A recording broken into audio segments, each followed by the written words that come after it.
What's going on, and welcome into Pels and Whistles presented by Bet Online right here on the Believe Network. I'm Daniel Salerson alongside Rel Myers, and fittingly, the title of this podcast, One and Done for the New Orleans Pelicans. Did not expect it to be that way, but after last night, a 123-118 loss to the Oklahoma City Thunder in the 9-10 game, which means the Pelicans have been eliminated from making the playoffs and their offseason begins.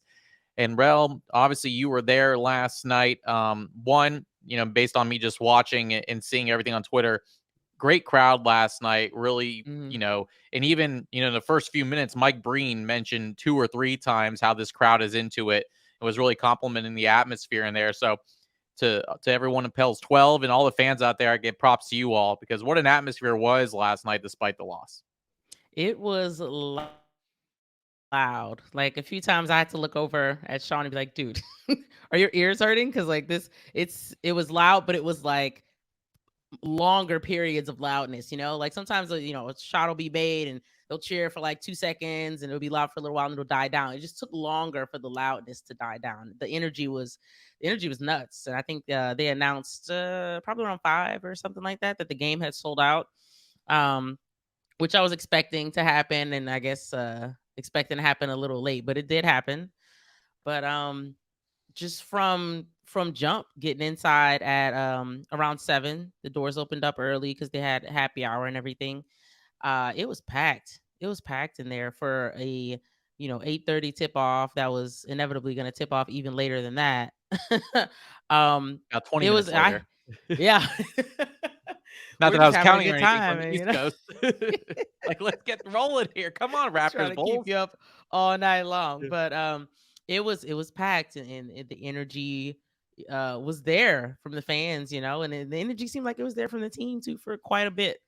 But it's just unfortunate the way that it ended. I had as much fun as I could possibly have in a loss. I went in there thinking, these guys are probably going to find some sort of way to screw this up, which they did. But it hurts less when you're expecting it. Yeah, and it's just been a really wild season for the Pelicans. You talk about an emotional roller coaster for everyone involved. And look, here's how we're going to break this thing down. Look, this is not over for us as far as our podcast. We'll be with you every week until next regular season, honestly.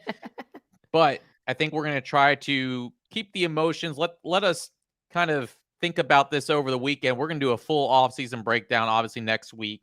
Especially, we'll hear from the players and coaches for their exit interviews, too. So we'll be able Hmm. to comment on that.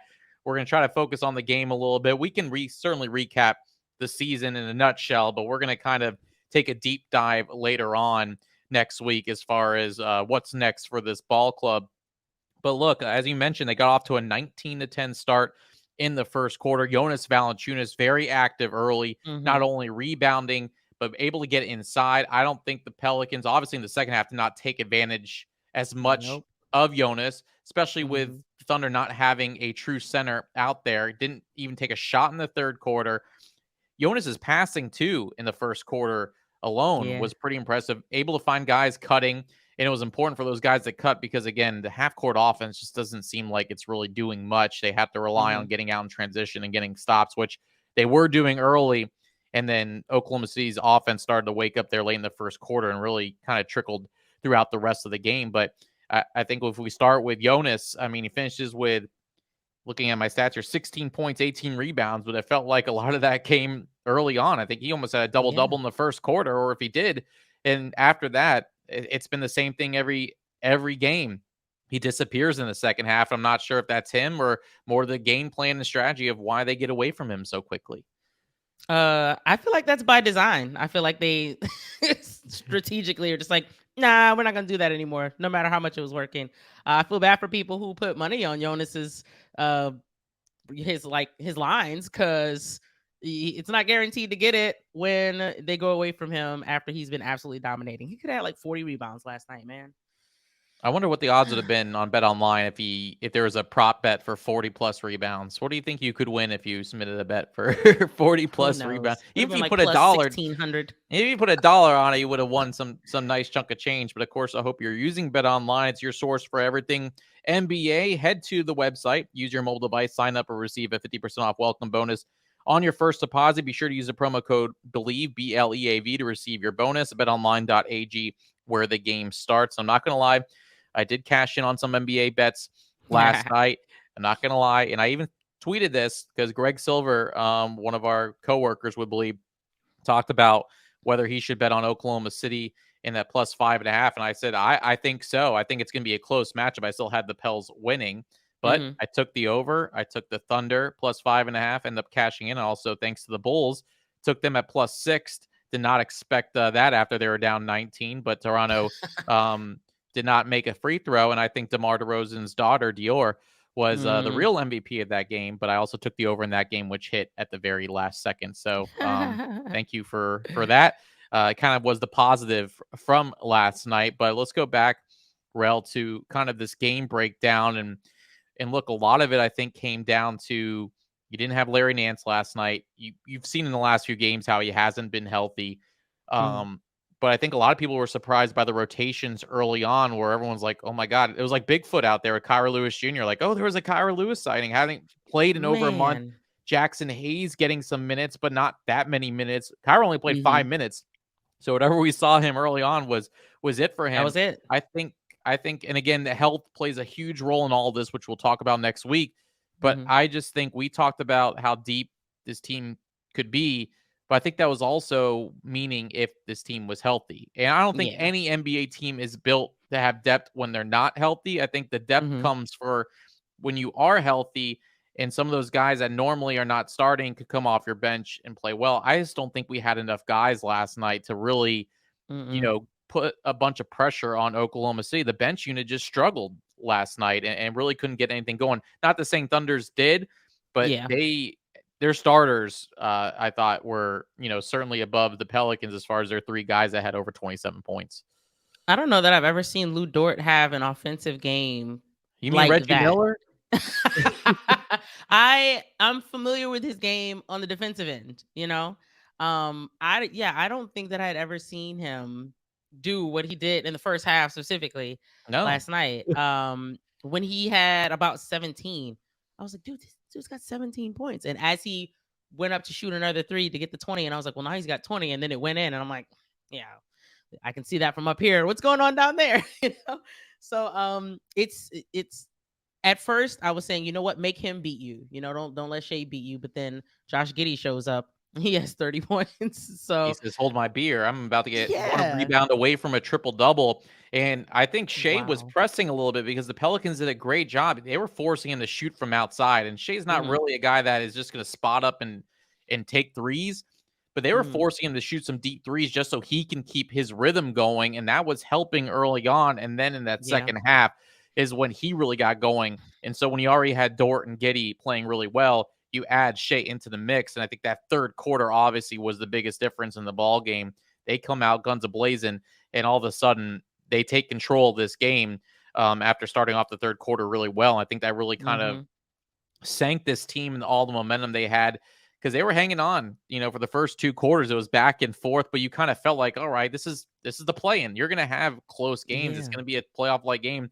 But when the Thunder came out in the third and really punched the Pelicans in the mouth, I think after that it was a tough uphill battle for New Orleans. Yeah. I as you were talking, I just peeked at a text from my wife, and she said, I'm sorry about the game. How are you feeling today? Ugh, And I never got to talk to her last night. She was asleep probably by halftime, I would assume. So I haven't gotten to tell her that I had the time of my life, and I'm actually just really happy today. So, yeah. and she'll never listen to this episode. That's a little bit of shade, but anyhow, Wow. um, yeah, she'll never listen. She'll never know. But, uh, but yeah, I um I feel like it was very fitting into the season. I think that the third quarters again or the death of them. And it's just been a thing with like every coaching staff, these third quarters. It almost feels like we go into the locker room at the half and don't talk about anything at all. They And it's sit like, there in silence. it's like, they're talking about something back there, but whatever the other team's talking about at halftime, it works every time. And I think we lost the third quarter by like 15 points, I think. Um, I didn't confirm that, but I saw it somewhere online. Stand by, I But got you. got you. But It yeah, was, yeah, 39-24.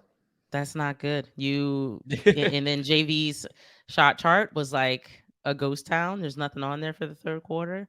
Um, you just can't go away from what works. And there was actually OKC fans online saying, "Yeah, I'm kind of confused as to why they didn't keep going inside of their bigs because they were doing some damage earlier." And it's like, well, I don't know. And Yeah, that's something we again, can definitely talk about more into the offseason about why Willie Green seemingly hates Jonas Valanciunas. yeah, it was pretty surprising, especially again, your big men were the 2 Jalen Williamses for the Thunder. It's not like they Yeah. were overpowering you, and they didn't really have a backup big either. If you wanna Nope. consider Dario Saric was their other guy, Nah. or Yeah. Waters, who played 5 minutes, who didn't even hear of him till he checked in. I didn't even see him out there. Yeah. Well, that's when the alcohol kicked in for you, baby. You're so we're not gonna really put that on him. I think that was more of a you thing and not necessarily Never saw Waters, him. but 5 whole yeah. minutes, never saw him. I don't even think I saw Kyra, but I will say I saw Kyra, but what it Coward was was, early, so you should have been okay. yeah. No. No, by the time the game started, I was not okay. But when Kyra went in, I had actually just gone to get concessions because it's a frenzy at the end of the season with all these people's concession Vouchers. cards and they Yeah. can't use them and they're like, hey, use my card and stuff. So whatever. So I got up to go get some food. I look up at the screen behind the counter and Kyra's in the game. I'm like, what is going on? I feel like by the time I got back, he was done. Never saw him again. So yeah, it was a series of Yeah. events last night that blocked my vision Yeah, so 2 of your 4 bench players were guys that haven't played in a long time, and Jackson Hayes forever. and Kyra Lewis. Jackson, I thought, Yeah. was not bad at 6 points, 9 rebounds, was certainly getting some rebounds early that were certainly helpful, Mm-hmm. but again, you didn't play Dyson Daniels. You Mm-hmm. played Kyra for 5 minutes. CJ struggled again, and I do wanna get into what CJ said after the game, which I thought Yeah. was pretty interesting, and again, I don't want to cause drama or make more of what it actually is, but his comments after the game about him not playing or him playing, not being healthy because the fact that he is going to get wrist surgery after or thumb surgery after the season. Yeah. But he said, we need our best players on the court. We need to be able to play extensive minutes together, especially in meaningful games and big games, and really showcase what we have to offer. For us to make a real playoff run, that's what it's going to take, which is not wrong. And I Yeah. don't think that was more of a shot at anyone, but there are some more comments on that as far as him playing through and saying, I needed to do it for my guys. And, how Mm-hmm. much you think, how much would he have played, or if he would have gotten not surgery, but if Zion was fully healthy, I still think he would have battled through it. But I think Mm-hmm. maybe he felt like he had to. You couldn't have both CJ and Zion Williamson out. It would have been even more No. of a disaster. You're probably not making the playoffs if those two are out. But Mm-mm. obviously, the best ability is availability, as they all say. And I think you just didn't have that with this team all season long. We saw early on, right before the calendar broke to 2023, this team was number 1 in the East. And that was when Yeah. this team was, for the most part, healthy. You were missing Brandon Ingram for a little bit, but that's when you felt really good. And then the Zion injury hit, and then it just seemed like everything collapsed after that. It was all downhill.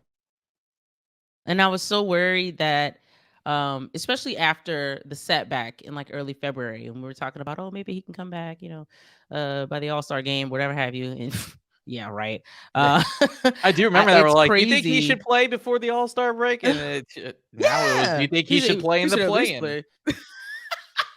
We're like, you should at least play a game or two before. Like, oh my gosh, we're goofy, man. They make us all look crazy. They make fools out of all of us. Yeah. But my biggest fear, and I feel like I had said this a few times, and I was trying to find the tweet, but I couldn't. But I kept saying that my biggest fear was that he was going to be maybe close to ready, and they weren't going to risk it because you can't just throw him back into a playoff atmosphere games after he's been out for 3 months. And then, unfortunately, that ended up being exactly what happened. Um, So it's 2 seasons in a row where it's like, maybe Zion's ready to play, maybe he's not, and we just go into the postseason without him. But this time we didn't even make it fully into the postseason, so it's I mean, frustrating. between the knee injury in the first year, the minute restriction burst, and how that was, Yeah. I wouldn't say handled, but the way it was perceived by outside, then the Mhm. foot injury last year, and then the hamstring injury this year, it Mhm. just seems like there was never any cohesion between what Zion wanted, what the team wanted. And if there Mhm. was, obviously we couldn't tell from the outside looking in. And I think that was the most frustrating. And I'm not saying they owe the team owes the same explanation, whatever they conduct as far as the injuries is their business. But at the same time, Mhm. it's really difficult to see him say, I'm mentally not ready to play. And I respect that if he's not ready to go. Yeah. And I know you're doing windmill dunks. It's pregame. There's no one around you. I get that he could probably do that with his hamstring feeling pretty good, but it's more of, I guess, how comfortable he was running up and down the court, making those Yeah. moves, basketball moves. So I think you're going to see both sides as far as what that was. He did finally speak to the media, Mhm. which we talked about in our last episode, saying that maybe the best thing for him to do is to talk to the media and give, his, but you really couldn't tell if that was saying that was he physically cleared and mentally he was not cleared, or was he technically not physically cleared still and he's still trying to get back. Like, I just don't Mhm. know. It's Is he fully unclear. healthy right now? It's unclear. It's very unclear. And now I don't know. It doesn't even really matter. And I'm sure things are gonna come out as time goes on through the off season, and it's just like I'm probably gonna want to put that behind us. People are gonna be like, "Well, what do you think about this?" Listen, man, I'm stressed. Don't Well, stress me out. and that's the thing is now from again the national perspective, this is doesn't look good for him It or the doesn't. It team. Like, doesn't. there's none of them are going, "Oh, Zion, it's okay, he's out, or whatever." Now people are saying Mm-mm. he's a bust and he should be Mm-hmm. out there right now. This is all his fault. And again, it's tough for him to have to deal with. It's tough for the team to have to deal with. And for what? I mean, again, if there was some more clear and concise, I guess, not phrasing, but like, I Yeah. guess, more communication as far as what exactly was he ready to go? I mean, you had teams come out and say stuff, and then Shams Charania would say more things, and then it was, oh, he's not going to play in the play-in. Mm-hmm. Oh, now he's not going to play in the first round. If they do get there, he comes out and says, I'm just not mentally ready. And then you see windmill ducks during pregame, and it's like, Yeah. were those for a reason, or were those just he actually was trying to get back to maybe playing at some point here? It's all confusing. And then maybe that shouldn't be the Yeah. focus after last night, and it should be talking about the game, but at the same time, it's noteworthy. Yeah. It is. It'll continue to be a topic as we go through the off season because you can't help but look back and be like, oh, if only this person was healthy, only that person was healthy, and if only CJ hadn't injured his thumb and been playing on a shredded thumb for like 3 months, and then at some point he hurt his shoulder too, so he may be needing surgery on that, and it's just like, man, our guys are really banged up. And at some point, didn't JV have to like at least get his ankle taped or something last night? So he was a little banged up Yeah. too. I think he might have tweaked something. I know. I don't know how Bi. Props to him for hanging in there in that first quarter when he landed on a Thunder player's foot and rolled Yeah. his ankle from Yeah. TV with the replays. It looked bad, and he kept playing and fighting Yeah. through it, and obviously played well last night. But Mhm. the injuries, I think, I mean, at least shows this team that, we talked about at the beginning of the year, the importance of continuity and running this team back, because this was, a team that made it to the playoffs last year despite a losing record, but fought through a lot of adversity to get there. But now you're probably thinking this offseason, there's going to need to be some roster adjustments, I would think. And I'm not saying that Absolutely. needs to come from up top, but you also need to have more of a backup plan if your star players are not going to be healthy. If you have two guys that both missed 30 plus games, Mhm. that's an issue. I'm not saying that's going to happen next year. We hope that it's not the case and we'll finally get to see what this team is capable of being healthy. But I Mhm. think now you have to structure your roster to complement these guys when they're not out. And there's no replacing. Can't be like, oh, we're going to replace Zion with this person. We'll be fine. Right. Or replace Brandon Ingram. We'll be fine, especially with the amount of money they make. You're Mhm. limited as far as what you can do. But you're going to have some tough decisions to make this offseason, I think. And this team is going to have to figure out what direction they want to go in. And I'm not saying that from a Zion BI standpoint. I'm just saying that from a Yeah. depth perspective. Again, I think this team had a lot of potential to be really good when healthy, but when healthy was the big part of that statement, especially losing Jose Yeah. Alvarado for the end of the year too. I think that was a bigger loss than a lot of people think. Yes. And yeah, it's just when you have those type of guys out, what else can you do? Cry. That's what you can That's do. all you can do. Cry. Cry and drink. Um, yeah, we really, really could have used Jose. Um, and I feel like that's something that I don't want to say was downplayed, but I guess we just didn't. A lot of people just didn't realize how important he was, even though we've made it known that he's our energy guy coming off the bench. And if it's not him, who's it going to be? So, yeah, it was really tough to lose him. But in the offseason, like you said, they're gonna have to make some decisions. It's unfortunate that we had to let go of 4 second rounders just to get rid of Devontae, but I don't know. We still have some assets, and I think we need to start using them. And I'm nervous about what's going to happen with the draft. Obviously, I don't know where our pick's going to fall, but I'm just nervous that they're going to end up drafting um, a project. Like it's not that a lot of these lottery players in the draft are complete players. They're 19 years old. They're not complete NBA players. They've never stepped foot on an NBA court. But I just would hate to see us go out there and draft another guy who can hold his own on defense, but he can't really shoot. Like, can we just get someone who can shoot, um, and then get them to buy in on defense? I asked the question a few days ago: would you rather teach rookie how to shoot, or would you rather teach him how to play defense? And a lot of people's answer was they'd rather teach him how to shoot because defense is mostly um, Effort. like mental. It's mostly like, yeah, it's mostly effort. It's mostly, do you want to play defense? So I was actually kind of surprised by that because I was like, I don't know. I'd get someone who can already shoot. It's like I see these other young guys who get drafted and they have the ability to get to the rim.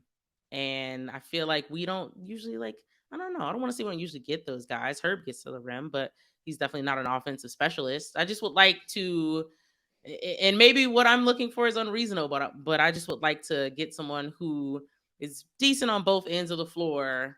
And we don't have to worry about them being buried on the bench in favor of undrafted free agents. Ideally, you'd want more 3-and-D guys. I think every team would like Hmm. 3-and-D guys that could play the wing, knock down threes, and play defense. But I also think with this team and how it's made up, with the healthy Zion, I think you can never have enough shooters surrounding them. So Yeah. I would take the shooting as well, especially with a coach like Fred Vincent on your side, who has done great things with a lot of players to develop their shooting, including Hmm. Herb Jones, including Lonzo Ball that we've seen, and others. Yeah. I think you can, again, the defense can be taught. I think the defense is a mental aspect, as you mentioned, but I think this team definitely needs more shooters because if you have Hmm. Zion healthy and ready to go, there's going to be so much attention drawn to him that you need to be ready with guys that can knock down shots. And I think that's Yeah. extremely important. And that's just, there was really, besides Trey Murphy, who is CJ dealing with his thumb injury, who is your threat besides him out Yeah. there? I think that even in the event that Zion's not out there, I mean, it's inevitable that he's going to get some sort of like contusion or something and miss a game or two here or there. I'm not necessarily saying he's always going to miss 50 games, but at some point he's not going to be out there, and it would still help to have more shooters available. So Bi is not out there navigating through the forest trying to shoot over the trees. He's got 2 or 3 people on him at all times because nobody else out there is a threat really, except for Trey Murphy. So gotta have some shooters, and we need some rim protection as well. And if we, it doesn't really seem to me like Willie wants to continue to play like a traditional center.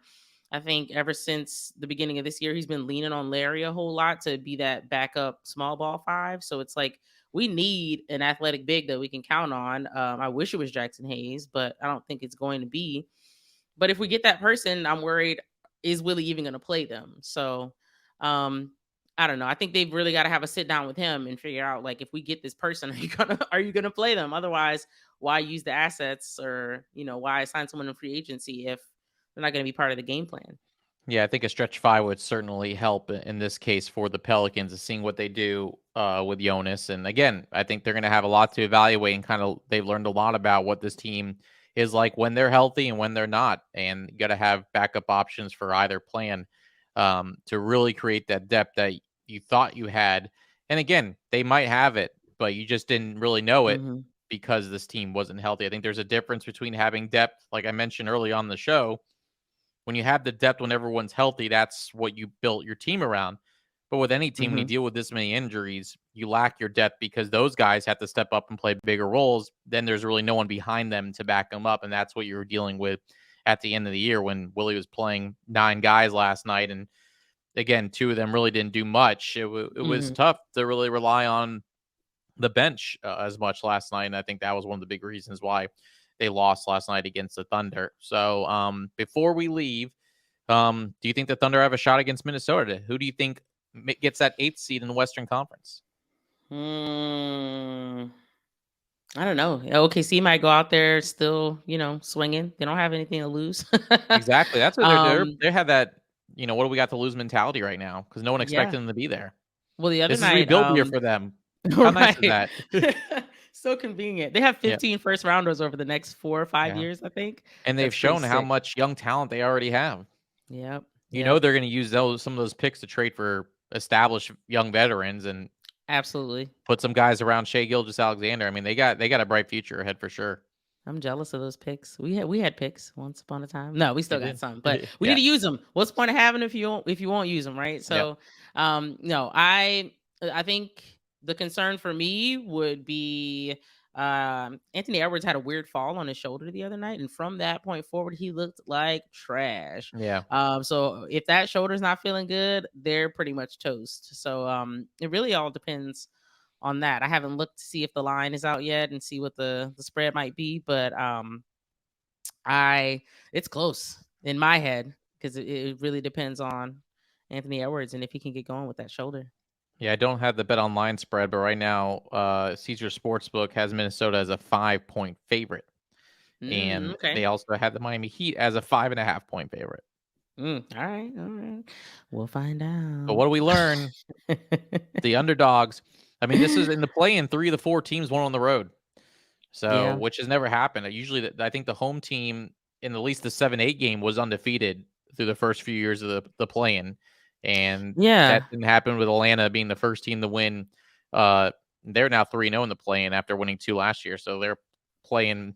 That's pretty cool. Here's another thing before we leave. The Mhm. stats for play-in tournaments basically are just floating around in space because they don't count towards obviously the regular season because it's not the Yeah. regular season, but they don't count towards postseason stats.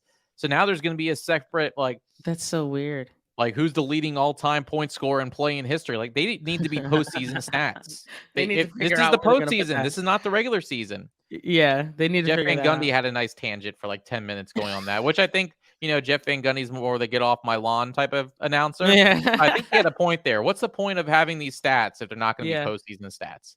Yeah, that's true. That's true.